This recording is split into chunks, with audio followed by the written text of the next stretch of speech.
নদীর এপার ভাঙো ওপার ঘর, এই তো তোমার খেলা। সকাল বেলার ধনী ফকির কর সন্ধ্যা বেলা, রঙের খেলা খেলছো দয়াল রে দয়া। কারো কলে যায় আগুন দিলা, মা বাবা কাইরা নিয়া। কাউরে আবার দুঃখ দিলা, সন্তান লাশ বানাইয়া। আছে না নাই? হ্যাঁ, সন্তান রাইখা বাপ মা আগে কবরে চলে যায়। যারা নিজেদের সন্তানগুলোকে ইচ্ছে করলেই স্কুলে পড়াইতে পারতো, কিন্তু রবের সন্তুষ্টির জন্য, রবের মহাব্বত দিলেনি। তারা বলে পার্থিব দুনিয়ার টাকা পয়সা ধন দৌলতের কোনো প্রয়োজন নাই। আমার এই সন্তানটা যদি বড় হয়ে আমার জানাজা পড়তে পারে, আমার সন্তানরা আমার মৃত্যুর পর যদি কবরের পাশে দাঁড়ায়া দুই হাত তুলে দোয়া করতে পারে, আমার সন্তানটা যদি আমার মৃত্যুর পর যদি আমার জন্য দু হাত তুলে দোয়া করতে পারে, এটাই আমার জন্য যথেষ্ট। এই জন্য পার্থিব দুনিয়ার মোহের জন্য মাদ্রাসায় দেই নাই, একমাত্র আল্লাহর সন্তুষ্টির জন্য দিয়েছি। আমার বন্ধুরা আমার, যে রব তোমারে বানাইলো, যে রব তোমারে খাওয়াইলো, যে রব তোমাকে লালন পালন করলো, পার্থিব দুনিয়ার কোন বন্ধু তোমাকে যদি উপকার করে, তোমাকে যদি এক কাপ চা খাওয়ায়, সে চা খাওয়ার বিনিময়ে তুমি তোমার বন্ধুকে আরেকদিন রুটি খাওয়াও। আছে না নাই? আরেকদিন বলো দোস্ত তুমি আমার বাড়িতে যাও, কয় সুন্দর করে দাওয়াত দিয়ে দোস্তকে বাড়িতে নিয়ে যায়। বাড়িতে নিয়ে যায় এই জন্য, কারণ দোস্ত আমার প্রাণের দোস্ত, ঠিক না ভাই? ঠিক। দোস্ত আমাকে পার্থিব দুনিয়ার সবকিছু শেয়ার করে, আমাকে সাহায্য সহযোগিতা করে, আমার পাশে দাঁড়ায়। এই জন্য ভাইরা আমার, বন্ধুরা আমার, এই দুনিয়ার দোস্তের চাইতে এমন এক দোস্ত তোমার, এমন এক দোস্তকে তুমি ভুলে গেছো। দুনিয়ায় পার্থিব দুনিয়ার দোস্তের মোহে পড়ে, পার্থিব দুনিয়ার বন্ধু বান্ধবের মোহে পড়ে তুমি এমন এক বন্ধুকে বলে গেছো, যে বন্ধু তোমাকে এক মিনিটের জন্য ছেড়ে দূরে কোথাও যায় না। কথাখান ঠিক না বেটি? যে বন্ধু তোমাকে এক মিনিটের জন্য ছেড়ে দেয় না, যে বন্ধু তোমাকে 24 ঘন্টায় তোমাকে নজরে রাখে, যে বন্ধু তোমাকে শত কষ্টের ভিতরেও, যদিও পার্থিব দুনিয়ার কষ্টের ভিতরে পড়েছ, কিন্তু সেই বন্ধু তোমাকে এক মিনিটের জন্য ভুলে যায় না। বলেন সুবহানাল্লাহ। এই জন্য ভাইরা আমার, যেহেতু মাদ্রাসার ওয়াজ আর আমি আপনাদের আমন্ত্রিত বক্তা না, এই জন্য সামথিং কিছু কথা বলতেছি, যাতে করে আপনারা মাদ্রাসাটা বুঝেন, মাদ্রাসার পাশে দাঁড়ান, মাদ্রাসায় সাহায্য সহযোগিতা করেন, সব সময় পাশে থাকেন। কারণ কাল কিয়ামতের ময়দানে সব কিছু ধ্বংস হয়ে যাবে, সমস্ত কিছু ধ্বংস হয়ে যাবে। শুধু মাদ্রাসা আর মসজিদের মাটিগুলা সেদিন ইসরাফিলের বাঁশির আওয়াজে নষ্ট হবে না। সুবহানাল্লাহ। সেদিন সব কিছু ধ্বংস হয়ে যাবে, ইসরাফিলের বাঁশির আওয়াজে সব কিছু, আকাশগুলো ভেঙে চুরমার হয়ে যাবে, মাটিতে পড়ে যাবে, এবং মাটিগুলো চুরমার হয়ে যাবে, সব কিছু নষ্ট হয়ে যাবে। কিন্তু মাদ্রাসা আর মসজিদের মাটিগুলা সেদিন ইসরাফিলের বাঁশিতেও নষ্ট হবে না। সুবহানাল্লাহ।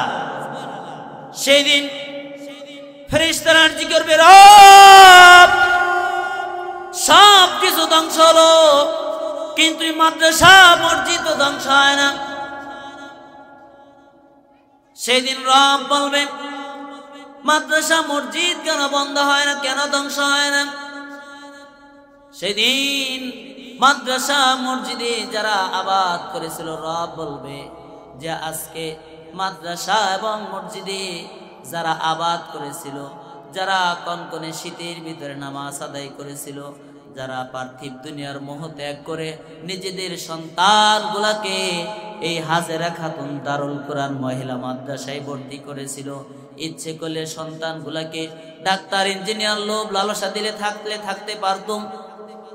পার্থিব দুনিয়ার লোভ, আমার মেয়েটাকে ডাক্তার বানাইব, আমার মেয়েটাকে পুলিশে দিব, আমার মেয়েটাকে অনেক বড় টিচার বানাইব, এই দুনিয়ার পার্থিব দুনিয়ার সমস্ত মোহ ত্যাগ করে যারা মাদ্রাসায় দিয়েছিল, কোরআন এবং হাদিস মোতাবেক জানতে পারি সেই দিন ওই সমস্ত মা এবং বাবাগুলাকে মাদ্রাসা এবং মসজিদের মাটিগুলা সেই দিন আল্লাহর কাছে ফরিয়াদ করবে, ও রব তুমি সব কিছু ধ্বংস করেছো, কিন্তু আজকের এই বিভীষিকাময় মুহূর্তে আমাকে এবং আমাদেরকে ওয়াদা করতে হবে, ও রব এই মাদ্রাসা মসজিদ যারা আবাদ করেছিল তাদেরকে পুলসিরাত পার হয়ে তাদেরকে জান্নাতি নেওয়ার ওয়াদা যদি দিতে পারো, তবে ইসরাফিলের বাঁশির আওয়াজে আমরা ধ্বংস হব। বলেন সুবহানাল্লাহ। তখন আল্লাহ তাআলা বলবে যে যা অনুমতি দিয়ে দিলাম, যারা মাদ্রাসা মসজিদ আবাদ করেছিল তাদেরকে নিয়ে তুমি জান্নাতে বালাখানা হয়ে যাও। সুবহানাল্লাহ। তাহলে মাদ্রাসায় ছাত্রছাত্রী দিলে লাভ না ক্ষতি? হ্যাঁ, বুঝতে হবে। ভাইরা আমার, বন্ধুরা আমার, পার্থিব দুনিয়ার শিক্ষা অবশ্যই অর্জন করতে হবে, শিক্ষা গ্রহণ করতে হবে, মূর্খ থাকা যাবে না।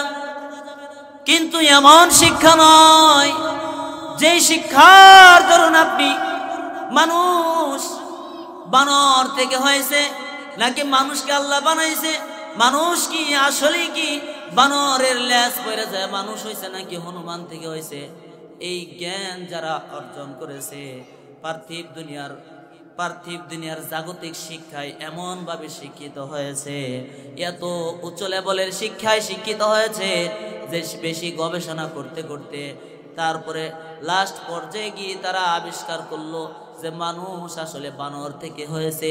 এই ধরনের শিক্ষা আল্লাহ শিখতে বলেন না। কথা কোন ঠিক না বেঠি? আল্লাহ পড়তে বলছেন ঠিকই, কিন্তু কি পড়তে বলছেন? আল্লাহ বলেছেন পড়ো, জ্ঞান অর্জন করো, শিক্ষা অর্জন করো। পার্থিব দুনিয়ার জাগতিক শিক্ষা ওই শিক্ষা নয় যে শিক্ষার মাধ্যমে তুমি তোমার বাবা মায়ের সাথে অন্যায় করতে পারো, যে শিক্ষার মাধ্যমে তুমি তোমার বাবা মাকে বৃদ্ধাশ্রমে দিয়ে দিবা, এমন শিক্ষা নয়। যে শিক্ষার মাধ্যমে তুমি তোমার মুরব্বীদের সাথে কেমন ব্যবহার করতে হবে সেই শিক্ষা, অর্থাৎ এমন শিক্ষা নয় যে শিক্ষার মাধ্যমে তুমি তোমার নেতা হইছো, গরিব মানুষকে ঠকাইছো, এমন শিক্ষা নয়। যে শিক্ষার মাধ্যমে পার্থিব দুনিয়ার মোহ এবং মায়া মমতায় তুমি বিভোর হয়ে গেছো, আল্লাহকে ভুলে গেছো। আল্লাহ তাআলা বলেন পড়ো, ইকরা, বলেন আপনারা ইকরা বিসমি রাব্বিকাল্লাযী খালাক, খালাকাল ইনসানা মিন আলাক, ইকরা ওয়া রাব্বুকাল আকরাম আল্লাযী আল্লামা বিল কলম। ও ভাইরা আমার, বন্ধুরা আমার, আল্লাহ তাআলা পড়তে বলছে, শিখতে বলছে, ঠিকই পড়তে বলছে, কিন্তু জাগতিক কোনো পড়া না, এটা একমাত্র আল্লাহ প্রদত্ত পড়া। সুবহানাল্লাহ।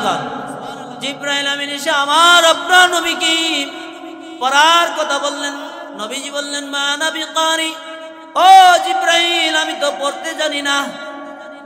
তাফসীরের ভিতরে লিখেছে কোন পড়ার কথা বলা হয়েছে, তাফসীরের ভিতরে লিখেছে আল্লাহ নবীকে পড়তে বলা হয়েছে, শিখতে বলা হয়েছে, জ্ঞান অর্জন করতে বলা হয়েছে। কিন্তু নবীজি মনে মনে কল্পনা করেন আমাকে কি দুনিয়ার শিক্ষায় শিক্ষিত হতে বলতেছে নাকি পার্থিব দুনিয়ার শিক্ষায় অর্জন করতে বলতেছে, কি পড়তে বলতেছে এটা নবীজি জানে না। এই জন্য নবীজি বলেছিল মা আনা বিকারি, আমি পড়তে জানি না। পড়তে জানি না তো আসলে নবী পড়তে জানেন কিন্তু পড়তে না, পড়বেন না। কেন পড়বেন না? মুফাসসির কিরাম লেখেন নবীজির কাছে কোরআনের এই আয়াতগুলো ধরা হয়েছে। নবীজি পার্থিব দুনিয়ার কোন শিক্ষায় শিক্ষিত হন নাই, এজন্য বলে আমি পড়তে জানি না। কিন্তু জিব্রাইল আমিন একটা সূক্ষ্ম কথা বলেছিলাম, এই যে আমার দিকে নজর দেন। জিব্রাইল আমিন একটা সূক্ষ্ম কথা বলেছিল। জিব্রাইল আমিন বলেন, ইকরা বিসমি রাব্বিকাল্লাযী খলাক, পড়ুন আপনার প্রভুর নামে যিনি আপনাকে সৃষ্টি করেছেন। তাহলে কার নামে পড়বেন?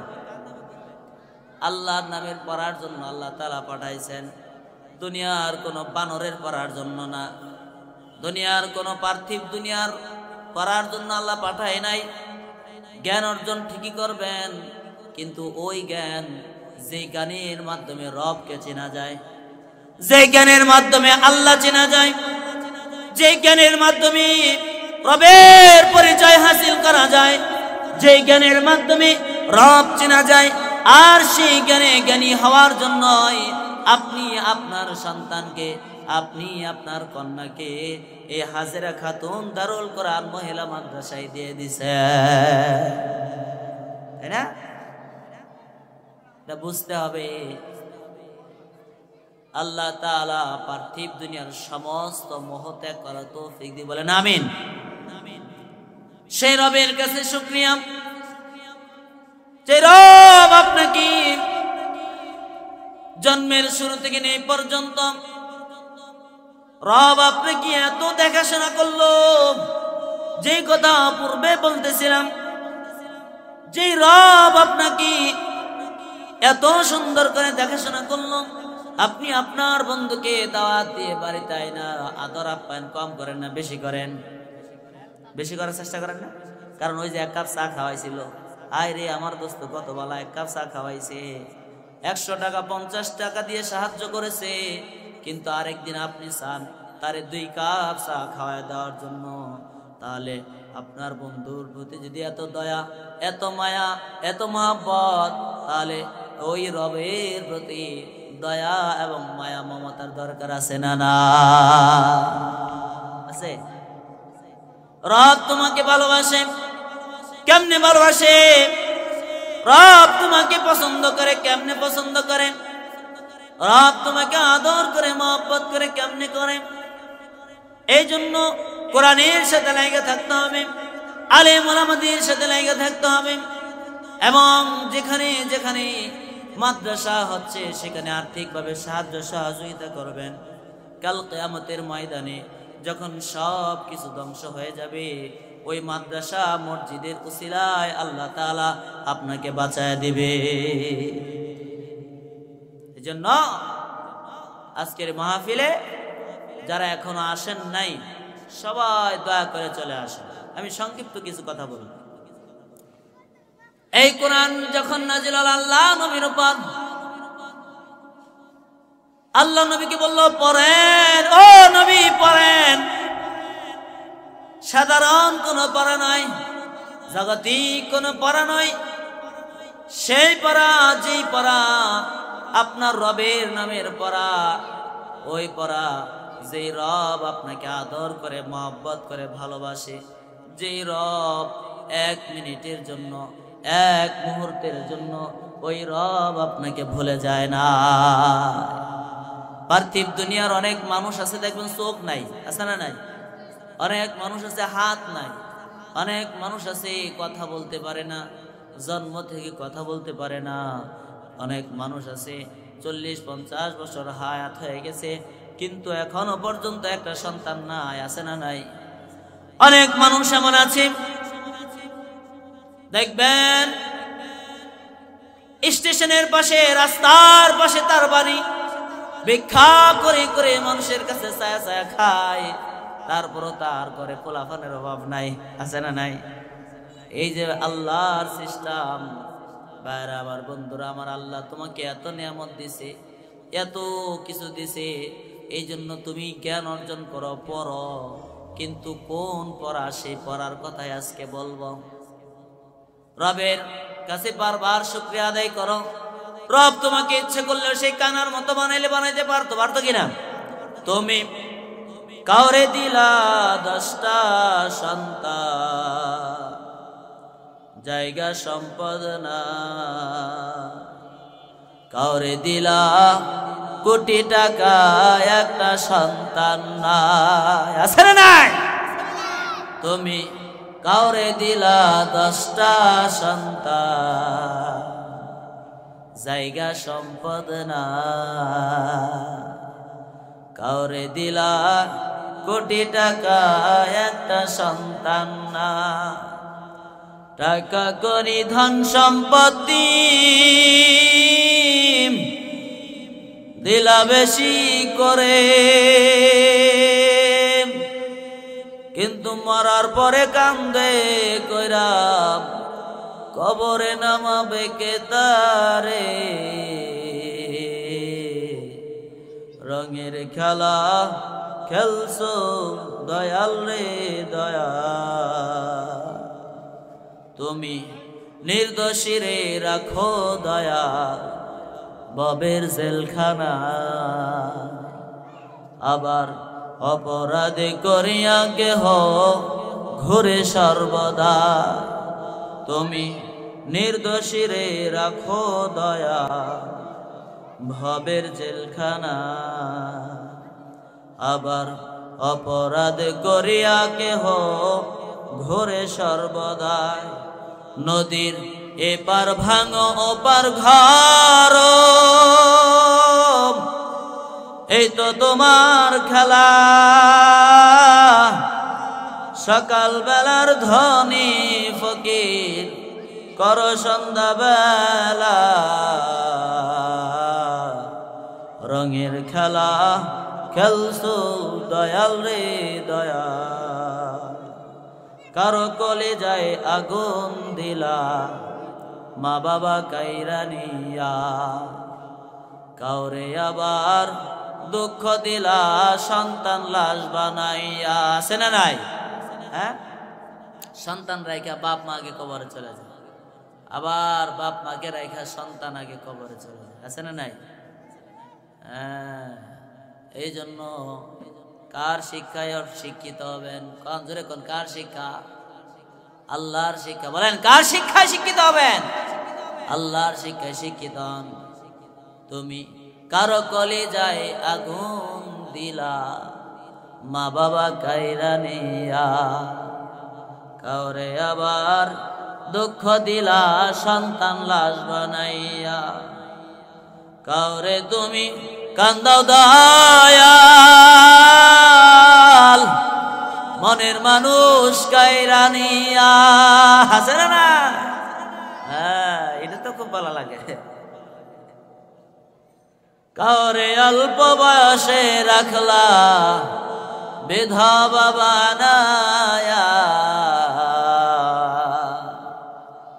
রঙের খেলা খেলছো দয়াল রে দয়া। এনে যদি 50 জন মানুষও থাকতো, 10 জন মানুষ যদি থাকতো, তাও আমার বাসটা উঠতো আজকে। আল্লাহ, ভালো লাগতো। সামনে মানুষ না থাকতে তো ভালো লাগে না, এই অবস্থা। আল্লাহ আল্লাহ, রঙের খেলা খেলছো দয়াল রে দয়া। খেলা চমৎকার না পাকে মানুষ বানাইয়া মিলাইলা বাজার। না পাকে কি মানুষ তৈরি হয়েছে না? না পাক দেয়া মানুষ তৈরি কিসের অহংকার? আল্লাহ তাআলা বলেন, ইন্না খালাকনাল ইনসানা মিন নুতফাতিন আমশাজ। আমি তোমাদেরকে নুতফা থেকে বানাইছি। ভাইরা আমার, বন্ধুরা আমার, এই জন্য যেই কথা বলতেছিলাম, যে রব তোমাকে এতগুলা বিপদ থেকে বাঁচাইলো, যে রব তোমাকে ইচ্ছে করলেই হসপিটালের বিছানায় শোয়া দিতে পারতো, রব ইচ্ছে করলে তোমাকে তোমার সাথী ভাইদের মতো যারা তুমি তাদের সাথে চলাফেরা করেছো, তাদের সাথেই রব তোমাকে তোমার মৃত্যু লিখতে পারতো। কিন্তু রব তোমাকে দয়া করছেন, ভালোবাসছেন, মহব্বত করছেন। রব তোমাকে ভালোবাসা মহব্বত কইরা দীর্ঘ সময় হায়াত দিল, দীর্ঘ সময় লম্বা এক হায়াত দিল, আর সেই রবকে তুমি চিনলা না, রবের ইবাদত করলা না, পার্থিব দুনিয়ার সব কিছু তুমি পাইলা কিন্তু রব পাইলা না। যদি তুমি দুনিয়ার সব কিছু পায়া যাও, রব যদি না পাও তাহলে সব হারাইলা। এই জন্য ওলি বুজুর্গরা বলে, যারা রব পাইলো তারা সব পাইলো, যারা রব হারাইলো তারা সব হারাইলো। বার আমার বন্ধুরা আমার, রব তোমাকে, তুমি যখন তোমার সন্তান যখন তোমাকে আব্বু বলে ডাক দেয়, কোন দিকে কথা নিব, কোন দিকে বললে আপনি বুঝবেন? এই মাহফিলকে গুরুত্ব দিবেন, মাদ্রাসাকে গুরুত্ব দিবেন, আলেমুল আমাকে গুরুত্ব দিবেন, কোন দিকে কথা নিলে আপনি বুঝবেন? আমি বারবার চিন্তা করতেছি, তুমি তোমার বাবাকে যখন বাবা বলে ডাক দাও, তোমার সন্তান যখন তোমাকে বাবা বলে ডাক দেয়, একটু শান্তি লাগে কিনা? লাগে না? শান্তি লাগে। সন্তান যখন মাকে মা বলে ডাকে কত শান্তি লাগে। কিন্তু একবার চিন্তা করে দেখো, তোমার রবকে যদি তুমি একবার আল্লাহ কয়ে ডাক দাও, তাহলে তোমার রব কত খুশি হয়ে যায়, খুশি হয় না? অথচ যে সন্তানকে তুমি বানাও নাই, যে সন্তানকে তুমি সৃষ্টি করো নাই, স্বামী স্ত্রী দুইজনে আনন্দ করছিলা, আনন্দের বিনিময়ে রব তোমাকে সন্তান দিছে, সেই সন্তানের ডাক শুনলে তোমার কত ভালো লাগে ভাইরা আমার। এই জন্য একবার যদি রবকে তুমি আল্লাহ বলে ডাক দাও, এখানে যারাই আছেন মহব্বত নিয়ে একবার আল্লাহকে কি আল্লাহ বলে ডাক দেওয়া যায়? সবাই মহব্বত জুড়ে বলেন আল্লাহ। আল্লাহ কও, আল্লাহ কও, জুড়ে আল্লাহ কও, আল্লাহ চকলেট দিব। আল্লাহ আল্লাহ, তোমার কাছে আর কিছু চাই না, শুধু তুমি আমাদের হয়ে যাও। কারণ একবার যদি রব ফুলান ফুসকি বেড়ে দেখা যায় কেটা কথা আবার যায়, এই না বইলে কি তোমার কি কামড়াইব নাকি? আল্লাহ আল্লাহ আল্লাহ আল্লাহ, কি আল্লাহ রে আল্লাহ ডাকলে কি আল্লাহ খুশি হবে না? হ্যাঁ, এই জন্য পর পর কি পড়বা? হ্যাঁ আরবি বলো। তুমি ভর্তি হয়েছ আরবি পড়তে? ভর্তি হয়েছ? এই ভর্তি হয়েছে মাদ্রাসায়? ভর্তি হয়েছে, মাশাআল্লাহ। এই বাচ্চারা বাড়িতে যায় কইবা আজকে এই যে মাদ্রাসায় ভর্তি করে, নাম কি? হাত করা হাজেরা খাতুন দারুল কোরআন মাদ্রাসা। এটা কি মেয়ে ঘর মাদ্রাসা না? ছেলে ঘর নাই, ছেলেরা নাই, পাশে আছে। এলাকার যত মানুষ আছে সব ধরে ধরে মাদ্রাসায় দিবে। কারণ একটা হরফ যদি শিখে, এই হরফের সওয়াব আপনি বাড়িতে বসে থেকে পাওয়া যাবে। সুবহানাল্লাহ। আপনার উসিলায় যদি একটা বাচ্চা মাদ্রাসায় ঢুকে, একটা হরফ শিখলো, ওই হরফের সওয়াব আপনার আমলনামায় দিবে কে? তাতে খুশি না বেজার? সওয়াবের দরকার আছে না নাই? কম না বেশি? অনেক বেশি। ফুর্তি লাগে বসে দেওয়া যায়। আল্লাহ আল্লাহ আল্লাহ, আজানের সময় গেছে, কোন দিকে ওয়াজ নিব বুঝতেছি না।